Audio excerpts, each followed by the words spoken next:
Hi you guys, welcome to your April 2025 monthly forecast.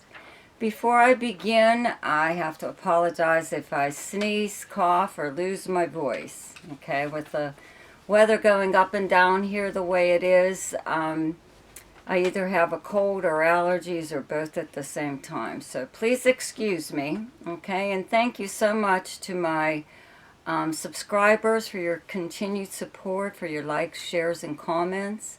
If you're new to my channel and you like this video, be sure to subscribe and hit the notification bell.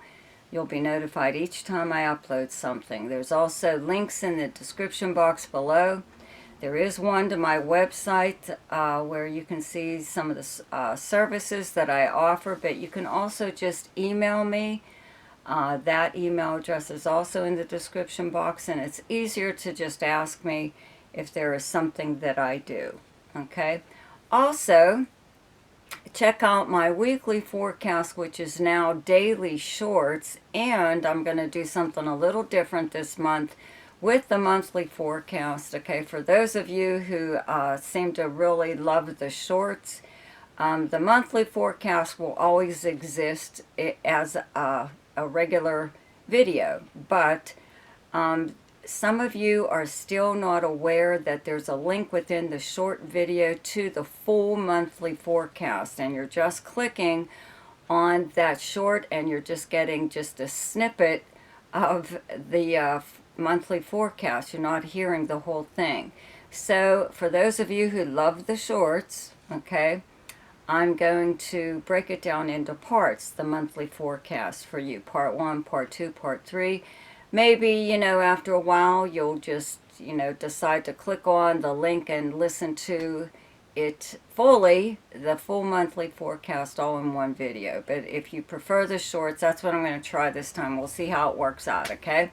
So, now for your forecast. Hi, Virgo. So, actually, the good news for you is Mercury and Venus in your opposite sign of Pisces are direct this month. So, actually, you've probably had some pretty nice conversations with those two planets traveling together, even if they were retrograde. But now that they're direct, you can kind of like pick up where you left off on what you feel is like an important conversation, or really point out an important a specific thing that you really wanted to get across to someone possibly. This is all occurring in your 7th house of close relationships and partnerships. This is where you have the sign of Pisces, your 7th house. It's directly across from your 1st house of Virgo. Okay, so yeah, Mercury here turns direct on the 7th, and up until the 16th, it's still in Pisces in direct motion. Then Venus turns direct on the 12th and is in direct motion till the 30th. Okay, so especially with Venus traveling in direct motion in your 7th house of, again, close relationships and partnerships, whether they're business, romantic, or friendship. Also the house of arrangements and agreements, open enemies, and competition. Okay, so the planet Saturn is still here, but Neptune has moved into Aries, into your 8th house. It's a very slow-moving planet, so you probably, you may not feel the effects right off, but you might more than most people, you and Pisces, because Pisces had this planet in its sign, and you had it directly across from your whatever planet you have in Virgo, okay?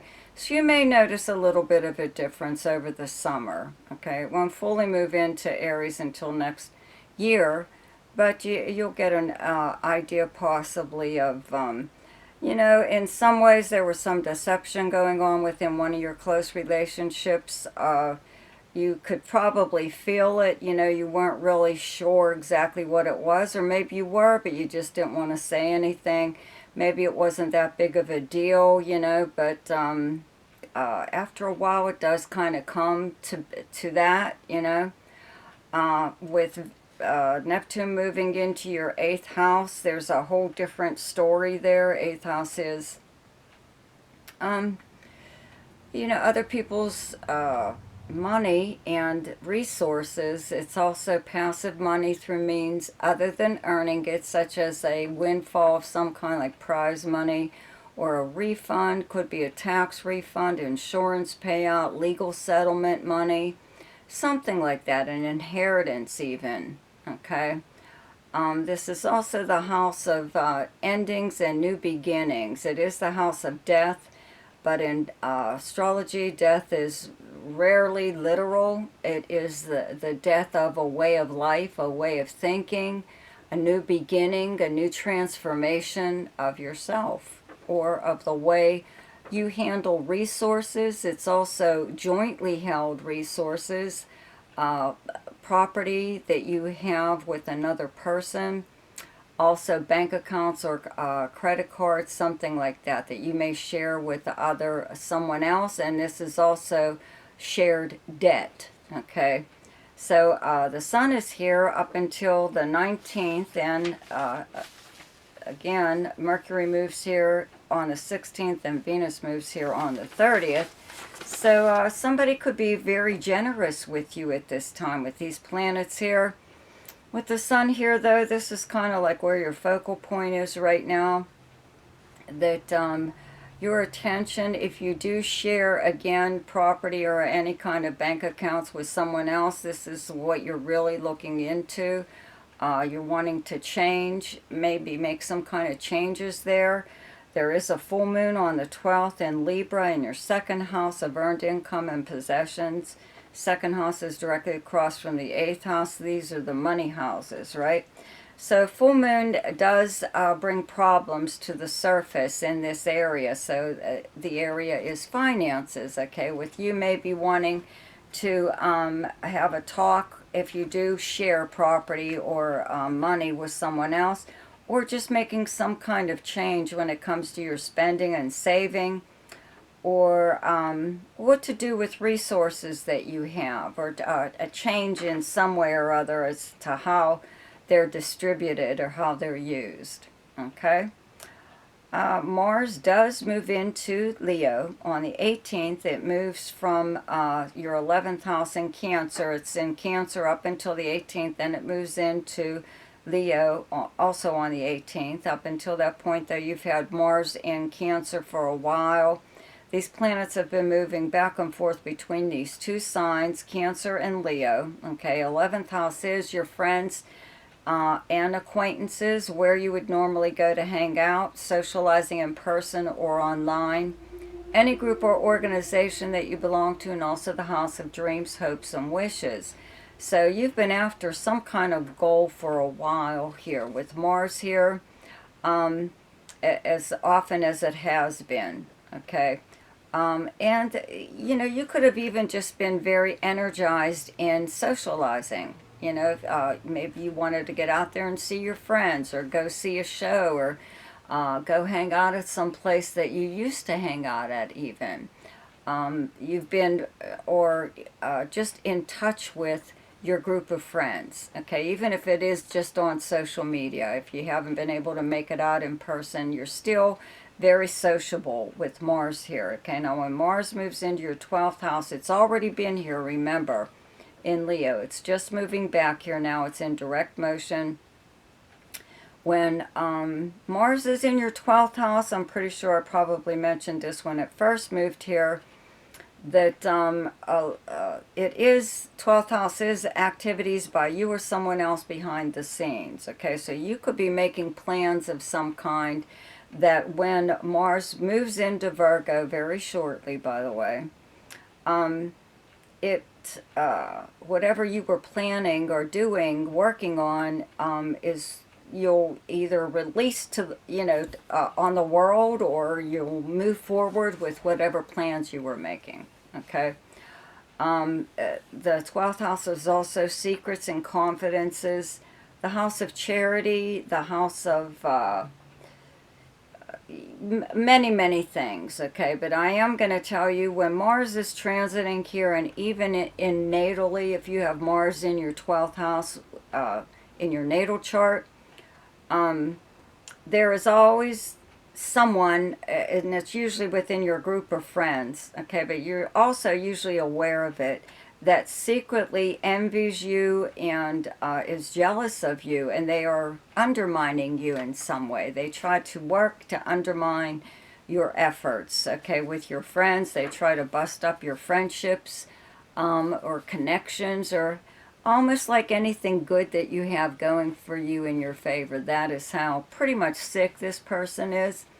But you're more than likely aware of it, especially when these planets have been going back and forth between these two signs, okay?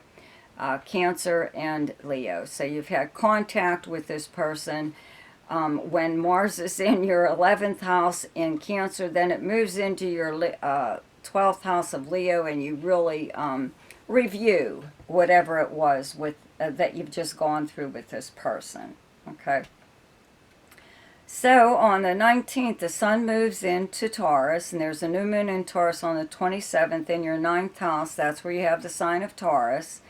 Okay, the planet Uranus is still here, so you still have lots of opportunities for sudden travel, or even opportunities for adventure of some kind. And ninth house is the house of adventure, long-distance travel, and communications, foreign countries, people, languages, higher learning, media and publishing, your religious and spiritual beliefs, many, many things. Okay, so you could even just be in contact more with people who live at a distance, possibly in another country. If you're not in contact with them personally, this is possibly happening on, let's say, on social media, on a group maybe that you belong to, or just that's how you know this person is through social media, okay?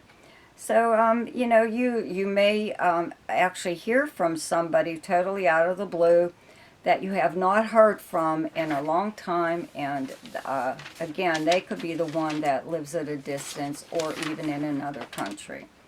Okay, so the best time to do something each month is when the moon is in your own sign, and the moon is in Virgo on the 8th, 9th, and 10th. The best time to lay low is when the moon is in your opposite sign, and your opposite sign is Pisces, and those days are the 23rd and 24th. The best time for romance, recreation, creativity, fun, gambling, and speculation, and anything to do with children is the 3rd, 4th, 5th, 18th, 19th, and 20th. The best time for money is the 11th, 12th, 13th, 25th, and 26th.